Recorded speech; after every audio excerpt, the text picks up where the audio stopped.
जय हिंद फ्रेंड्स।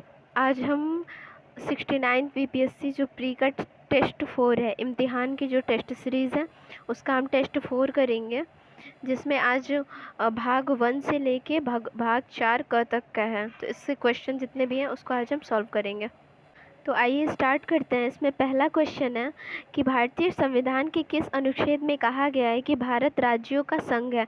तो ये आर्टिकल 1 है, ए इसका राइट आंसर होगा। फिर नेक्स्ट है कि भारतीय संविधान के किस अनुच्छेद में संसद को यह शक्ति दी गई है कि वह नए राज्यों का प्रवेश भारतीय संघ में कर सकती है। तो ये आर्टिकल 2 है। फिर नेक्स्ट क्वेश्चन है कि निम्न कथनों पर विचार कीजिए। पहला है कि नए राज्यों के निर्माण की शक्ति संसद में निहित है। दूसरा है ऐसी कोई भी विधेयक जो नए राज्यों के निर्माण से संबंधित राष्ट्रपति की पूर्व अनुमति के बिना संसद के पटल पर नहीं रखा जा सकता है। फिर थर्ड है कि ऐसा कोई भी विधेयक जो नए राज्यों के निर्माण से संबंधित है, कम से कम भारत के आधे राज्यों से अनुमोदन आवश्यक है। तो इसका जो राइट आंसर हो जाएगा वो होगा बी। इसमें फर्स्ट सही है और थर्ड सही है। ठीक है। फिर नेक्स्ट क्वेश्चन इसमें हम देखते हैं कि निम्नलिखित में से कौन सा सही नहीं है। निम्नलिखित में से कौन सा सही नहीं है। तो इसमें पहला कह रहा है कि भारत के राज्य और उसके राज्य क्षेत्रों का संबंध संविधान के अनुसूची 1 से है। फिर इसमें नेक्स्ट कह रहा है बी कि भारतीय संविधान के अनुच्छेद भारत को राज्यों का संघ घोषित किया गया है। फिर है कि नए राज्यों के निर्माण के लिए संसद को विशेष बहुमत की आवश्यकता होती है, सी। फिर है डी कि 9वें संविधान संशोधन बेरूवाड़ी मामले से संबंधित है। तो इसमें राइट आंसर कौन सा सही नहीं है। इसमें कह रहा है कि राइट आंसर सही नहीं है। तो नए राज्यों के निर्माण के लिए संसद की विशेष बहुमत की आवश्यकता होती है। तो इसका जो हो जाएगा 4 का सी हो जाएगा इसमें। फिर नेक्स्ट है कि 100वां संविधान संशोधन अधिनियम का संबंध निम्न में से किससे है। तो इसका जो राइट आंसर हो जाएगा 5 का बांग्लादेश के साथ क्षेत्रों के आदान प्रदान से। किससे? बांग्लादेश के साथ क्षेत्रों के आदान प्रदान से। फिर 6 नंबर क्वेश्चन है कि जूनागढ़ को भारत में शामिल किया गया था। तो कब शामिल किया था? तो ये जनमत संग्रह द्वारा। ठीक है। फिर नेक्स्ट है कि संविधान सभा के अध्यक्ष डॉक्टर राजेंद्र प्रसाद द्वारा किसकी अध्यक्षता में 4 सदस्यीय भाषाई प्रांत आयोग गठित किया गया। तो इसका जो राइट आंसर होगा वो होगा ए न्यायमूर्ति एस के धर। क्या राइट आंसर होगा? तो न्यायमूर्ति एस के धर। फिर नेक्स्ट क्वेश्चन इसमें देखते हैं कि निम्न में से किस आयोग की रिपोर्ट के आधार पर राज्य पुनर्गठन अधिनियम 1956 पारित किया गया। तो इसका राइट आंसर हो जाएगा बी फजल अली आयोग रहेगा, सॉरी फजल अली आयोग। फिर नेक्स्ट है कि राज्यों के गठन का काल क्रमानुसार सही है। तो इसमें कौन सा सही है? तो इसका हो जाएगा बी आंध्र प्रदेश, गुजरात, नागालैंड, हरियाणा। तो इसको हम कैसे याद करेंगे? राज्यों के गठन की अगर आएगा इसका पूछेगा तो ऐसे हम इसको याद करेंगे कि आंधी आई रात में और नाग को देखें तो हम हरि का नाम जपने लगे। आंधी आई रात में और फिर हम नाग को देखें, फिर हम हरि का नाम जपने लगे। तो ऐसे हम याद हो जाएगा कि आंध्र प्रदेश, फिर गुजरात, फिर नागालैंड, फिर हरियाणा। ठीक है। फिर नेक्स्ट क्वेश्चन हम इसमें देखते हैं कि ब्रिटिश काल में सर्वप्रथम 1912 में भाषाई आधार पर किन राज्यों का गठन किया गया था। तो इसका जो राइट आंसर हो जाएगा वो हो जाएगा इसका राइट आंसर कौन सा हो जाएगा? तो ये होगा बिहार, उड़ीसा एवं असम। तो इसका ट्रिक हम कैसे याद करेंगे कि बिहार, उड़ीसा और असम। तो कैसे याद करेंगे कि ब्रिटिश को, किसको? ब्रिटिश को। हम जो भारतवासी थे ना वो ब्रिटिश से कभी हारते नहीं थे। ठीक है। हारते नहीं थे, उनको उड़ा उड़ा कर आसमान में पटक देते थे। ऐसे इसको याद करेंगे। बस ये ट्रिक है कि जो मतलब ब्रिटिश से भारतीय जो थे, मतलब ये क्या पूछा, भाषाई आधार पर किन राज्यों का गठन किया। तो कैसे याद करेंगे कि ब्रिटिश को ना जो भारतीय थे उनसे कभी हारते नहीं थे और उनको उड़ा उड़ा कर, उड़ा से उड़ीसा हो जाएगा, आसमान में पटक देते थे, आसमान से पटक देते थे ऐसे इसको। फिर नेक्स्ट क्वेश्चन इसमें है 11 के भाषाई आधार पर भारत में सर्वप्रथम किस राज्य का गठन किया गया था। तो ये तो सबको पता होगा, आंध्र प्रदेश। क्या होगा इसका? आंध्र प्रदेश। इसका ट्रिक हम ऐसे याद कर सकते हैं ना कि अगर हमारी भाषा अच्छी रहेगी ना तो भारत का जो आधा प्रदेश है वो हमें ही मिल जाएगा। बस भाषा अच्छी होनी चाहिए हमारी। मतलब होता है ना कि जो भाषा होती है वही सबको एक अच्छा उसका जो व्यक्तित्व को बताती है। तो जो हमारी भाषा अच्छी रहेगी तो हमें भारत का पूरा आधा प्रदेश ही मिल जाएगा। इसका ये हो जाएगा। फिर नेक्स्ट है कि संविधान भारतीय नागरिकों को निम्नलिखित अधिकार एवं विशेषाधिकार प्रदान करता है। तो इसमें क्या होगा, पहला होगा लोक नियोजन में क्षमता का अधिकार, दूसरा वाक की स्वतंत्रता एवं अभिव्यक्ति की स्वतंत्रता, थर्ड है संसद एवं राज्य विधानमंडल की सदस्यता के लिए चुनाव लड़ने का अधिकार। तो इसका जो राइट आंसर हो जाएगा वो क्या पूछा है कि उपरोक्त में से कौन से अधिकार विदेशी नागरिकों को भी प्राप्त हैं। तो इसमें कोई नहीं प्राप्त है, इसका राइट आंसर हो जाएगा डी, इसमें से कोई नहीं प्राप्त है। ठीक है। फिर नेक्स्ट है कि संविधान के किस अनुच्छेद के अंतर्गत संसद को नागरिकता के संबंध में विधि बनाने की शक्ति प्रदान की गई है। तो किसमें, तो अनुच्छेद 11 में। किसमें, 11। तो इसका ट्रिक क्या होगा, तो इसका ट्रिक ये होगा कि संसद जो है, संसद वो विधि कब बनाता है, जब मतलब एक एक जो सदस्य है ना उनकी सहमति हो जाती है। कब वो विधि बनाएगा, जब एक एक सदस्य की सहमति हो जाएगी। तो इससे हमें याद हो जाएगा आर्टिकल 11। फिर नेक्स्ट क्वेश्चन हम देखते हैं कि निम्नलिखित में से किस अनुच्छेद के अंतर्गत संविधान के प्रारंभ होने पर नागरिकता संबंधी प्रावधान दिया गया है। तो इसका जो राइट आंसर हो जाएगा वो आर्टिकल 5 हो जाएगा। तो इसको हम कैसे याद करेंगे, देखिए संविधान के प्रारंभ की बात की गई, तो अक्सर मैट्रिक में ना प को रिलेट करती हूँ 5 से, तो प्रारंभ की बात की गई है ना, तो प्रारंभ से हम 5 को रिलेट करके आर्टिकल 5 लगा सकते हैं। फिर नेक्स्ट है कि 15 कि भारतीय संविधान के किस अनुच्छेद में यह प्रावधान किया गया है कि किसी विदेशी राज्य की नागरिकता स्वेच्छा से ग्रहण करने पर भारतीय नागरिकता स्वतः समाप्त हो जाएगी। तो 15 का इसमें क्या होगा, तो आर्टिकल इसमें 9 होगा। तो इसमें ना खान सर की एक ट्रिक थी, जब हम लोग पॉलिटी पढ़ी थी तो उसमें सर बोलते थे ना कि भोजपुरी में है कि सटला तो गईला। ठीक है। तो इससे आप हम याद कर सकते हैं कि यदि हम कहीं किसी देश में नागरिकता ग्रहण करेंगे तो हमारी भारत की नागरिकता ख़त्म हो जाएगी। तो उसका ट्रिक यही है कि सटला तो गईला। तो इससे हम इसको रिलेट कर सकते हैं। ठीक है।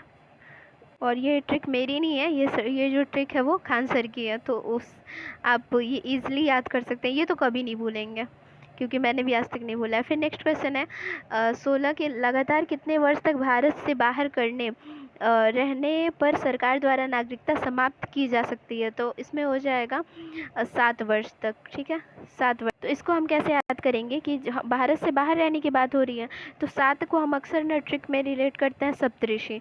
तो अगर कोई इंसान भारत से बाहर रह रहा है ना, तो जो भारत के सप्तऋषि मतलब 7 ऋषि लोग हैं ना, वो क्रोधित हो जाते हैं और उनके कारण ही जो भारत की नागरिकता है वो समाप्त हो जाती है। फिर नेक्स्ट क्वेश्चन हम देखते हैं आर्टिकल संख्या और वस्तु का मिलान करना है। तो आर्टिकल इसमें देखते हैं आर्टिकल 5 कहता है संविधान लागू होने के समय नागरिकता सही है। फिर आर्टिकल 6 कहता है कि कुछ ऐसे अवैध व्यक्तियों की नागरिकता अधिकार जिन्होंने पाकिस्तान से भारत में प्रव्रजन किया है, तो ये भी सही है। फिर आर्टिकल 7 कहता है पाकिस्तान से प्रव्रजित व्यक्तियों की नागरिकता अधिकार, तो ये भी सही है। फिर आर्टिकल 8 कहता है भारतीय मूल के वैश्य लोगों को नागरिकता अधिकार जो भारत के बाहर निवास कर रहे हो, तो ये भी सही है। तो इसका हमारा राइट आंसर हो जाएगा ए हमारा सही है।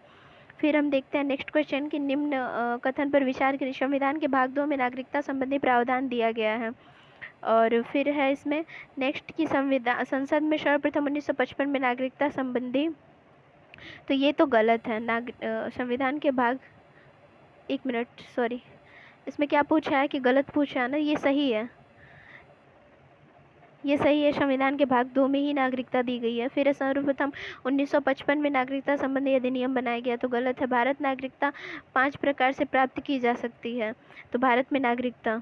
तो फिर है कि भारत से लगातार 5 वर्ष तक बाहर रहने पर सरकार द्वारा नागरिकता समाप्त कर दे। अभी तो मैंने बताया 5 नहीं होगा, यहाँ पे 7 होगा। तो हमारा इसमें राइट कौन कौन सा है, तो ये 1 और 3 हमारा राइट है। बट यहाँ पूछा क्या, गलत पूछा है। तो इसमें हम कौन सा ट्रिक करेंगे, तो इसमें हम ट्रिक करेंगे, और इसमें हमारा ये भी सही है, 1955 में नागरिकता संबंधी अधिनियम बनाया गया, तो हमारा 2 भी सही है। कौन सा गलत है, तो ये गलत है, हमारा 4 नंबर गलत है। तो 4 नंबर में 7 रहना चाहिए, तो ये हम इसमें राइट आंसर हमारा आ जाएगा सी। पूछा क्या है कौन सा गलत है, तो सी 4 हमारा गलत है। फिर नेक्स्ट क्वेश्चन हम इसमें देखते हैं कि निम्न में से कौन सा कथन गलत है। तो इसमें कौन सा कथन गलत है, तो पढ़ते हैं पहला कि भारत में केवल एक ही नागरिकता और एक ही अधिवास है, तो ये सही है। भारत में एकल नागरिकता का सिद्धांत संयुक्त राज्य अमेरिका से प्रभावित है, तो वहाँ तो दोहरी नागरिकता है ना, तो ये तो वैसे ही गलत है। फिर है कि भारत में नागरिकता संबंध कानून को अंतिम बार 2019 में संशोधन किया, सही है। भारत नागरिकता प्राप्त करने के लिए भारतीय मूल के व्यक्ति को भारत में 7 वर्ष बिताने होंगे, तो ये भी सही है, ये भी सही। अब ये 7 कभी नहीं भूलेंगे कि सप्तऋषि वाला कॉन्सेप्ट आपको माइंड में क्लियर रहेगा। तो इसमें हमारा राइट आंसर पूछा क्या है हमसे, तो पूछा है कि कौन कौन सा कथन गलत है, तो बी हो जाएगा। फिर नेक्स्ट है कि निम्न कथन पर विचार करिए। भारतीय नागरिकता समाप्त हो सकती है कब? कब समाप्त हो सकती है? तो यदि कोई भारतीय नागरिक स्वेच्छा से किसी अन्य देश की नागरिकता को ग्रहण करता है। तो इसमें मैंने बताया था ना वो ट्रिक आंसर वाला। फिर है कि सेकंड, यदि नागरिक संविधान के प्रति अनादर जताए, ये भी है। पंजीकरण या प्राकृतिक नागरिकता को 5 वर्ष के दौरान नागरिक किसी देश में 2 वर्ष से कैद होती है, ये भी है। तो इसमें उपयुक्त सही हो जाएगा 1 2 3 डी इसमें। फिर नेक्स्ट क्वेश्चन है कि भारतीय संविधान के किन अनुच्छेद के अंतर्गत शोषण के विरुद्ध अधिकार प्रदान किए गए हैं? तो 21 का इसमें सी हो जाएगा। 23 से 24, 23 से 24 इसका हो जाएगा। तो इसको फिर नेक्स्ट क्वेश्चन है कि मूल संविधान में अनुच्छेद 31 का संबंध किससे है? तो ये संपत्ति के अधिकार से है। 31 का संबंध किससे है? तो ये संपत्ति के अधिकार से है। तो इसको हम कैसे याद करें? तो हम इसको ऐसे याद करेंगे 31 में इक आ रहा है ना, इक, तो इक से हम रिलेट करेंगे 31 का संबंध किससे है? तो इक से हम रिलेट करेंगे एक। तो ऐसे होता है ना जब परिवार में संपत्ति को लेकर झगड़ा होता है तो लोग बोलते हैं ना हम एक भी हिस्सा नहीं देंगे, तो एक सी हिस्सा नहीं देंगे। तो 31 को हम इससे रिलेट कर सकते हैं कि एक भी हिस्सा नहीं देंगे, ठीक है। तो एक संपत्ति का अधिकार से रिलेट हो जाएगा, माइंड में बैठ जाएगा। फिर नेक्स्ट है कि भारतीय संविधान में वर्णित मौलिक अधिकार के संदर्भ में सही नहीं है। तो इसका जो राइट आंसर कौन सा होगा? सही नहीं है। तो भारतीय संविधान में वर्णित सभी मौलिक अधिकार केवल भारतीय नागरिकों के लिए ही हैं, तो ये तो गलत है, ठीक है, सही नहीं है। तो यही हो जाएगा, ये असीमित नहीं बल्कि लेकिन वाद योग्य है। फिर अब मौलिक अधिकारों के हनन के विरुद्ध नागरिक सीधे सर्वोच्च न्यायालय भी जा सकता है, ये भी सही है। भारतीय संविधान में वर्णित कुछ मौलिक अधिकार विदेशियों को भी प्राप्त है, तो ये भी, तो इसमें कौन सा सही नहीं है? तो ए हो जाएगा। फिर है नेक्स्ट कि भारतीय संविधान में समानता के मौलिक अधिकार में शामिल नहीं है, तो इसमें कौन सा शामिल नहीं है? तो आर्थिक समानता शामिल नहीं है, ठीक है। फिर नेक्स्ट क्वेश्चन हम देखते हैं कि संविधान द्वारा मौलिक अधिकारों को लागू करने की शक्ति किसे प्रदान की गई है? तो किसे प्रदान की गई है मौलिक अधिकार को लागू करने की शक्ति? तो ये 25 का हो जाएगा सी, सर्वोच्च न्यायालय एवं उच्च न्यायालय को। किसे? सर्वोच्च न्यायालय उच्च न्यायालय को। फिर नेक्स्ट क्वेश्चन है कि निम्न में से कौन मौलिक अधिकार में शामिल नहीं है? तो इसका जो राइट आंसर हो जाएगा वो हो जाएगा डी, संपत्ति का अधिकार। तो मतलब ये तो इजी क्वेश्चन है, सबको याद होगा, बट फिर भी इस पर टिक कर सकते हैं कि जब कोई अधिकार मांगे तो समझ में आता है, बट जब कोई संपत्ति का अधिकार मांगता है ना तो उसको किसी चीज़ में हम शामिल नहीं करते हैं, क्योंकि वो कुछ ज़्यादा ही संपत्ति का अधिकार, जब घर में कुछ भी हो तो संपत्ति का जब वो अधिकार मांगता है तो उसे हम किसी चीज़ में शामिल नहीं करते, तो इससे रिलेट करके हम संपत्ति का अधिकार याद कर लेंगे। फिर नेक्स्ट है कि निम्न कथन पर विचार करिए। नेहरू रिपोर्ट के माध्यम से मोतीलाल नेहरू ने 1928 में मूल अधिकार की मांग रखा था। फिर दूसरा कि संविधान सभा में मौलिक अधिकार उप समिति के अध्यक्ष जेपी कृपलानी थे। फिर थर्ड है कि 1931 कांग्रेस का राष्ट्रीय अधिवेशन में मौलिक अधिकारों के संबंधी प्रस्ताव पास किया गया। तो इसका राइट आंसर कौन सा हो जाएगा? इसमें क्या पूछा है, कौन सा कथन सत्य है? तो डी इसमें सही हो जाएगा। फिर 28 का देखते हैं कि राष्ट्रीय आपातकालन के दौरान भी निम्न में से कौन सा मौलिक अधिकार निलंबित नहीं किया जा सकता है? तो कौन सा नहीं किया जा सकता? तो इसमें हमें देखना है को कौन सा नहीं किया जा सकता है। तो अपराधों के लिए दोष सिद्धि के संबंध में संरक्षण आर्टिकल 20, और फिर है कि प्राण एवं दैहिक स्वतंत्रता का संरक्षण आर्टिकल 21, फिर कुछ दशाओं में गिरफ्तारी और निरोध से संरक्षण आर्टिकल 22, संवैधानिक उपचारों का अधिकार आर्टिकल 32। तो इसमें कौन सा है? तो इसमें हो जाएगा ए, मतलब जो 1 है और 2 है, मतलब इसको निलंबित नहीं किया जा सकता है। फिर है निम्न में से कौन सा मौलिक अधिकार केवल भारतीय नागरिकों को ही प्राप्त है? तो इसमें जो राइट आंसर हो जाएगा वो ए, लोक नियोजन के विषय में अवसर की समानता। फिर है नेक्स्ट भाग 3 के लिए राज्य शब्द का संविधान की किस अनुच्छेद के तहत परिभाषित किया गया है? तो इसका जो राइट आंसर हो जाएगा आर्टिकल 12। फिर नेक्स्ट क्वेश्चन हम देखते हैं 31 कि निम्न कथनों पर विचार करें, विदेशी नागरिकों को भी प्राप्त मूल अधिकार हैं, तो वो कौन कौन से हैं? तो इसमें है विधि के समक्ष क्षमता और विधियों का समान संरक्षण आर्टिकल 14, फिर धर्म की अभिवृद्धि के लिए प्रयास करने की स्वतंत्रता आर्टिकल 25, कुछ मामलों में हिरासत एवं नजरबंदी से संरक्षण आर्टिकल 22। तो इसमें जो होगा राइट हो जाएगा उपरोक्त सभी। अस्पृश्यता का संबंध किस अनुच्छेद से परिभाषित है? तो आर्टिकल 17 है। फिर नेक्स्ट है कि निम्न में से गलत युग्म है, तो कौन से इसमें गलत युग्म है? तो इसमें देखना है हमें, तो ये है जाएगा सी, शोषण के विरुद्ध। तो हम लोग आगे अभी पढ़ा मैंने कि आर्टिकल 23 से 24 है, 22 नहीं है। फिर नेक्स्ट है 34 कि भारतीय संविधान की अनुच्छेद 19 में नागरिकों को कितने प्रकार की स्वतंत्रता प्रदान की गई है? तो इसमें हो जाएगा बी, 6 प्रकार के। फिर नेक्स्ट है कि निम्न कथन पर विचार कीजिए। तो क्या है? विधि के समान शासन का वर्णन भारतीय संविधान के आर्टिकल 14 में है। विधि द्वारा स्थापित प्रक्रिया वाक्यांश ब्रिटेन के संविधान से लिया गया है। तो इसमें राइट आंसर कौन सा हो जाएगा? तो हमारा केवल 1 इसमें सही है, ठीक है, केवल 1। फिर नेक्स्ट क्वेश्चन इसमें देखते हैं कि निम्नलिखित में से, तो इसको हम देख लेते हैं कि जो इसमें पूछा है कि विधि द्वारा स्थापित प्रक्रिया वाक्यांश ब्रिटेन से संविधान से लिया गया है। तो देखिए इसमें ना पहला तो सही है, इसमें पहला जो है वो सही है, ठीक है। 35 का जो पहला है वो सही है, विधि का शासन, ये सही है। बट यहाँ पे पूछा है विधि द्वारा स्थापित प्रक्रिया, तो जब स्थापित प्रक्रिया पूछेगा ना तो ये जापान से है, ठीक है। बट अगर पूछेगा कि विधि के समक्ष समानता, तो वो ब्रिटिश संविधान से। स्थापित प्रक्रिया से जापान, प में प्रक्रिया आ रहा है और जापान में प आ रहा है, ऐसे रिलेट करके याद करेंगे, फिर कभी गलत नहीं होगा। फिर नेक्स्ट है 36, निम्नलिखित में से भारतीय संविधान का कौन सा अनुच्छेद न्यायालय को यह शक्ति प्रदान करता है कि वो विधान मंडल द्वारा निर्मित मूल अधिकारों का उल्लंघन करने वाली विधियों का न्यायिक पुनरावलोकन कर सकते हैं। तो इसमें कौन सा होगा, तो 36 का हो जाएगा आर्टिकल 13 हो जाएगा इसमें बी, ठीक है। फिर नेक्स्ट क्वेश्चन है,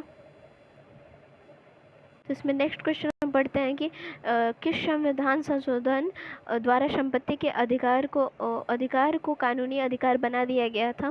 तो इसका जो राइट आंसर हो जाएगा वो हो जाएगा डी, 44वां संविधान संशोधन था 1978 का, 1978 का था ये 44वां संविधान संशोधन। फिर नेक्स्ट है कि किस संविधान संशोधन अधिनियम द्वारा सहकारी समितियों का अनुच्छेद 19 में सम्मिलित किया गया था।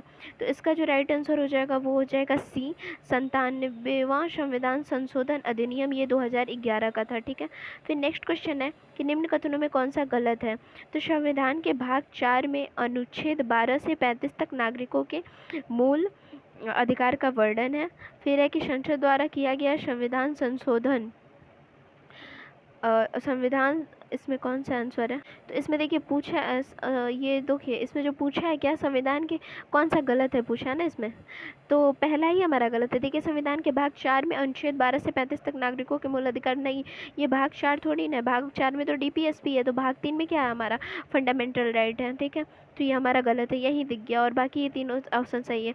संसद द्वारा विधि किया गया संविधान संशोधन अनुच्छेद 13 के अर्थों में विधि नहीं है। फिर आर्टिकल 14 में वैकेंस विधियों का समान संरक्षण अमेरिका के संविधान से लिया गया है, ये भी सही है। फिर है कि मिनर्वा मिल्स बनाम भारत संघ 1980 के वाद में अनुच्छेद 14 में निहित विधि के शासन में संविधान का आधार ढांचा घोषित किया गया है। तो हमारा कौन सा गलत है, तो ए गलत है।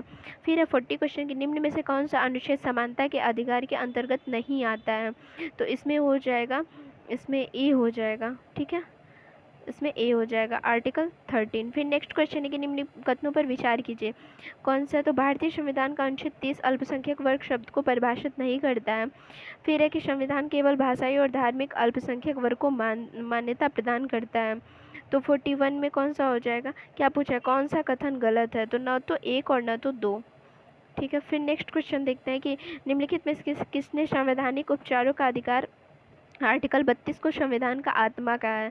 तो इसमें जो राइट आंसर हो जाएगा B, doctor B R Ambedkar ने कहा है। किसने कहा, डॉक्टर बी आर अम्बेडकर ने। फिर 43 नंबर क्वेश्चन हम देखते हैं कि निम्न कथनों पर विचार कीजिए। पहला है संविधान के अंतर्गत मूल अधिकारों की संरक्षक न्यायपालिका है। फिर सेकेंड है कि भारतीय संविधान के अनुच्छेद 32 के अंतर्गत मौलिक अधिकार प्रवर्तित किए जा सकते हैं। फिर थर्ड है कि अनुच्छेद 32 मौलिक अधिकारों के अतिक्रमण के विरुद्ध प्रभावी उपचार का प्रावधान करता है आर्टिकल। फिर 4 है कि भारत का उच्चतम न्यायालय नागरिकों के मूल अधिकारों के प्रवर्तन के लिए विभिन्न रिट जारी करने का अधिकार आर्टिकल 32 के तहत रखता है। तो 43 में कौन सा हो जाएगा हमारा ऑप्शन, उपरोक्त सभी है। फिर नेक्स्ट है कि निम्नलिखित में से कौन सा रिट सार्वजनिक प्राधिकरण या व्यक्तिगत दोनों के लिए उपलब्ध है। तो 44 का हमारा हो जाएगा ए, बंदी प्रत्यक्षीकरण। फिर नेक्स्ट क्वेश्चन है कि निम्न में से कौन सा रिट न्यायालय द्वारा अधीनस्थ न्यायालय या अधिकरणों को जारी करता है। तो इसमें हो जाएगा हमारा बी और सी, कौन सा, उत्प्रेरण और प्रतिषेध, ठीक है, तो बी और सी हो जाएगा। फिर नेक्स्ट है 46, कौन सा है इसमें कि सही सुमेलित है। तो आर्टिकल 25 अतिक्रमण धर्म का प्रकटन अभ्यास एवं प्रचार प्रसार की स्वतंत्रता, तो यही हमारा सही सुमेलित पूछा है, कौन सा सही सुमेलित है। तो आर्टिकल 25 क्या कह रहा है, अंतःकरण तथा धर्म प्रकटन अभ्यास एवं प्रचार प्रसार की स्वतंत्रता सही है। आर्टिकल 26 धार्मिक मामलों के प्रबंधन की स्वतंत्रता सही है। आर्टिकल 27 किसी विशेष धर्म को प्रोत्साहित करने के लिए भुगतान की स्वतंत्रता सही है। फिर आर्टिकल 28 को शैक्षणिक संस्थानों में धार्मिक निर्देशों तथा अथवा धार्मिक उपासना के लिए उपस्थिति होने की स्वतंत्रता, तो आर्टिकल इसमें ये भी सही है। तो हमारा ए ऑप्शन सही हो जाएगा 1 2 3 4, ठीक है। फिर नेक्स्ट क्वेश्चन हम देखते हैं 47। इसमें देखते हैं कि पहला क्वेश्चन है कि नीति निदेशक तत्व भारतीय संविधान को अनोखी विशेषता डॉक्टर बी आर अम्बेडकर ने कहा। फिर है राज्य की नीति निदेशक सिद्धांत एक ऐसा चेक है जो बैंक की सुविधा अनुसार अदा किया जाता है। तो इसमें पहला भी सही दूसरा भी सही। फिर नीति निदेशक तत्व संविधान की आत्मा है, ग्रेनविल ऑस्टिन ने कहा था, ये भी सही है। फिर है नीति निदेशक तत्वों की भावना सच्चे कूड़ादान के समान है, तो टी कृष्णाचार्य ने कहा था ये। तो हमारा राइट आंसर 47 का हो जाएगा ए 1 2 3 4। फिर नेक्स्ट है कि निम्न में से कौन नीति निदेशक तत्व के संबंध में गलत है। तो इसमें गलत कौन सा है, तो ये सकारात्मक है, राज्य के कुछ मसलों पर इनकी आवश्यकता होती है, सही है। ये गैर न्यायोचित होते हैं। फिर है कि इसका उद्देश्य देश में सामाजिक एवं आर्थिक लोकतंत्र की स्थापना करना है। फिर है कि इसे लागू करने के लिए विधान की आवश्यकता नहीं होती है, वह स्वतः लागू होते हैं। तो इसका ऑप्शन जो हमारा हो जाएगा डी। कौन सा, डी। कौन सा पूछा है, गलत है। तो फिर नेक्स्ट के निम्नलिखित में से किस अनुच्छेद में कहा गया है कि प्रत्येक नागरिक को चाहे वो स्त्री हो या पुरुष समान कार्य समान वेतन दिया जाएगा। तो इसको किस में कहा गया है, तो इसमें इसका जो राइट आंसर हो जाएगा आर्टिकल 39 में। फिर नेक्स्ट के निम्न में से किस संविधान संशोधन द्वारा आर्टिकल 43 ख को संविधान में जोड़ा गया था। तो इसका जो राइट आंसर हो जाएगा वो हो जाएगा 97वां संविधान संशोधन अधिनियम द्वारा। किसके, तो ये 2011 का था। फिर एक 51 किस संविधान संशोधन अधिनियम द्वारा श्रमिकों को प्रबंध में भागीदारी प्रदान की गई है। तो इसमें हो जाएगा 51 का हो जाएगा भी 42वां संविधान संशोधन 1976 का था ये। फिर नेक्स्ट क्वेश्चन है कि सही मिलान करें। इसमें पढ़ते हैं कि आर्टिकल 38 क्या कहता है। आर्टिकल 38 कहता है कि राज्य को लोक कल्याण की अभिवृद्धि के लिए सामाजिक व्यवस्था बनाएगा। तो ये सही है।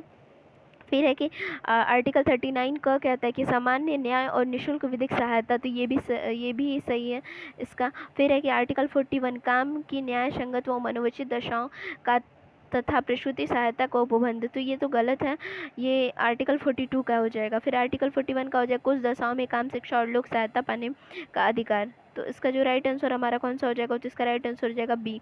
फिर नेक्स्ट क्वेश्चन है कि निम्नलिखित में से कौन नीति निदेशक तत्व हैं। तो पहला इसमें है कि पोषाहार स्तर और जीवन स्तर को ऊंचा करने और लोक स्वास्थ्य को सुधार करने का राज्य का कर्तव्य, पहला सही है।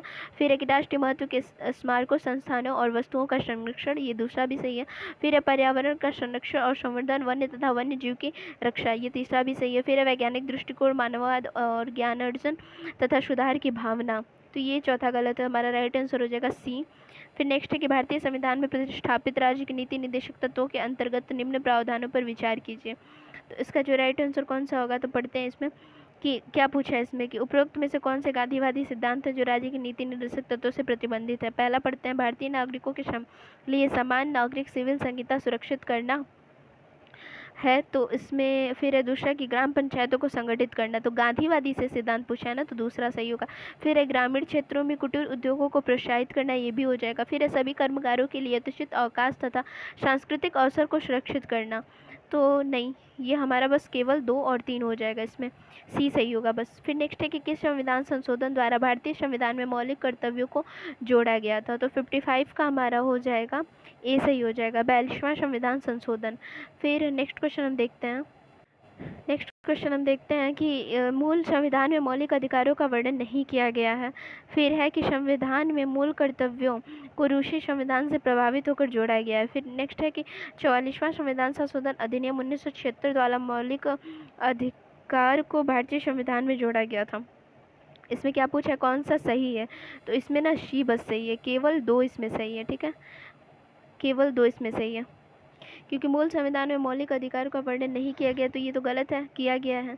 फिर है कि 44वां संविधान संशोधन 1976 नहीं, ये तो 44वां नहीं है, 44वां संविधान संशोधन 1978 का है, बट यहाँ पे 42वां संविधान संशोधन होगा। ठीक है, फिर नेक्स्ट सरदार स्वर्ण सिंह समिति ने कितने मौलिक कर्तव्यों की सिफारिश की थी। तो ये हो जाएगा ए 8, 57 का ए हो जाएगा। फिर नेक्स्ट है 58 मौलिक कर्तव्यों के किस संविधान संशोधन अधिनियम द्वारा यह जोड़ा गया कि 6 से 14 वर्षों के बालकों के माता पिता या संरक्षक का यह कर्तव्य है कि उन्हें शिक्षा के अवसर प्रदान करें। तो 58 का हो जाएगा सी, 86वां संविधान संशोधन अधिनियम 2002। फिर नेक्स्ट निम्न में से कौन एक मूल कर्तव्य नहीं है। तो इसमें राइट आंसर हमारा कौन सा हो जाएगा, तो इसमें देखते हैं कौन सा नहीं है। तो सार्वजनिक संपत्ति का सुरक्षित रखें और हिंसा से दूर रहें, तो ये तो है। फिर है भारत की संप्रभुता, एकता और अखंडता को सुनिश्चित अखंडता की रक्षा करे और अछूट रखे, फिर ये भी सही है। संविधान का पालन करे, उनके आदर्शों, संस्थाओं, राष्ट्रध्वज और राष्ट्रगान का आदर करे, ये भी सही है। राज्य देश के पर्यावरण के संरक्षण और संवर्धन का तथा वन और वन्य जीवों की सुरक्षा का प्रयास करेगा, तो ये नहीं होगा। तो इसमें हमारा राइट आंसर क्या पूछा है? कर्तव्य नहीं है, तो डी हो जाएगा। संविधान के किस अनुच्छेद के तहत न्यायपालिका को कार्यपालिका से पृथक करने की हेतु राज्यों को निर्देश दिया गया है? तो आर्टिकल ए हो जाएगा, आर्टिकल 50। फिर नेक्स्ट है कि समय सही सुमेलित नहीं है, तो इसमें कौन सा हो जाएगा? 61 का। तो इसमें देखते हैं आर्टिकल 44 नागरिकों की समान नागरिक संहिता, सही है। आर्टिकल 39 का कहता है समान न्याय और निःशुल्क विधिक सहायता, ये भी सही है।